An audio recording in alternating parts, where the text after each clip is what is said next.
Et oui, aujourd'hui je suis malade et pas pour une mauvaise raison, car je vais faire une vidéo sur les médecins. Alors déjà, le premier truc chiant quand tu vas chez le médecin, c'est la salle d'attente. Dans la salle d'attente, t'es jamais premier, c'est jamais toi qui... Quand t'arrives, c'est jamais toi le premier nom qui sort, c'est tout le temps quelqu'un d'autre.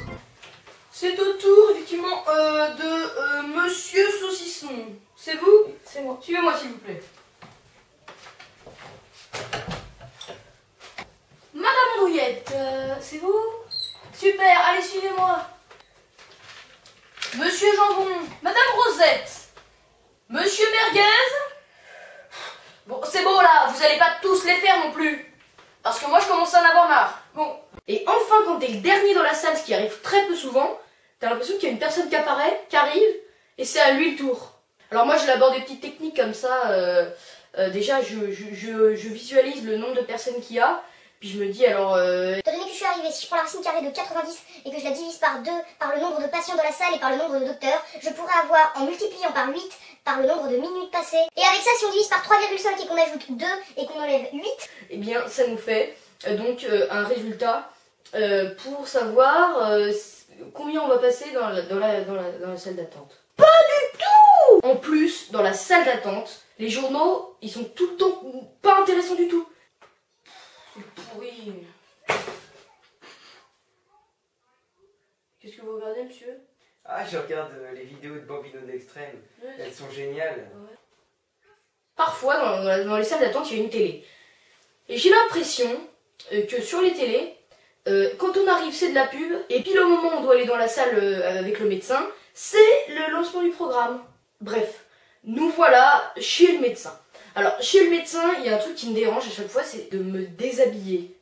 Donc c'est bon, là, je suis assez déshabillée. En plus d'avoir un bras cassé, maintenant je vais devoir avoir un rhume. Eh ben merci, hein. Non, effectivement, oui, à la réunion des médecins, j'en parlerai. Ça ne sert strictement à rien de se déshabiller, surtout quand on a le bras cassé, effectivement. Ce qui est gênant aussi, c'est quand tu vas sur la balance. Donc tu vois les chiffres défiler et tu te dis... Whoopinaise. Aussi, ce qui est gênant chez le médecin, c'est qu'il a ta courbe de poids, tu vois. Donc il sait ton poids exact, hein, selon ton âge, et c'est un peu gênant. Ah oui, c'est vrai qu'à 7 ans, vous étiez déjà en surpoids. Alors là, on arrive à un seuil limite, hein.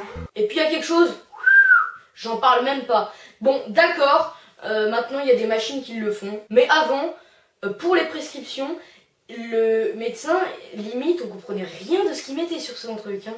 Et qu'est-ce que je dois prendre, monsieur, au niveau des médicaments? Ah, et ben je vais vous faire une feuille alors.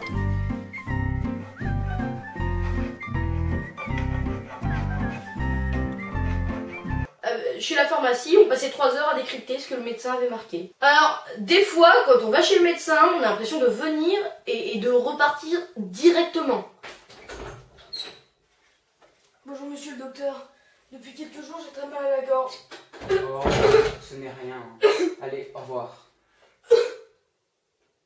Et puis, vous n'oublierez pas de payer vos 26 €. Alors, t'as les médecins qui étalent leur science. Docteur, ça me démange, qu'est-ce que j'ai? Alors, vous avez un amas de chair. Il y a eu une étude sur ça en 1977 effectuée par l'allemand Franz Nerfner qui a démontré que ça démangeait et que ça pouvait aller très loin. Donc, causé par les moustiques... mais en fait, c'est juste un bouton. On peut aussi appeler ça comme ça. Et puis t'as les médecins, quand t'as quelque chose et qu'ils savent pas, ils font semblant de savoir, et ça se voit direct. Docteur, j'ai une douleur atroce au cou, qu'est-ce que j'ai? Oui, effectivement. Oui, à mon avis, rien de bien très grave. Parce que ça me fait quand même très mal. Oui, vous inquiétez pas, ça va passer. 2 ou 3 petits granules, bien dormir surtout. Puis je pense que ça ira. Ça vous fera 40 €. En plus de ça, chez le médecin, tout le monde a peur de la piqûre. Donc on a dans les BD, dans les films, il y a des gens qui ont très peur de la piqûre, mais ça existe vraiment. En vrai, ça fait flipper rien que de voir le fait qu'on va recevoir une piqûre. Whoopinaise. Et enfin, je pense que vraiment ça c'est le pire du pire. C'est les petites barres en bois que le médecin met au fond du palais et qui donnent horriblement envie de vomir. Ouvrez la bouche en grand. Ça va pas faire mal. Tu vas vomir, oui.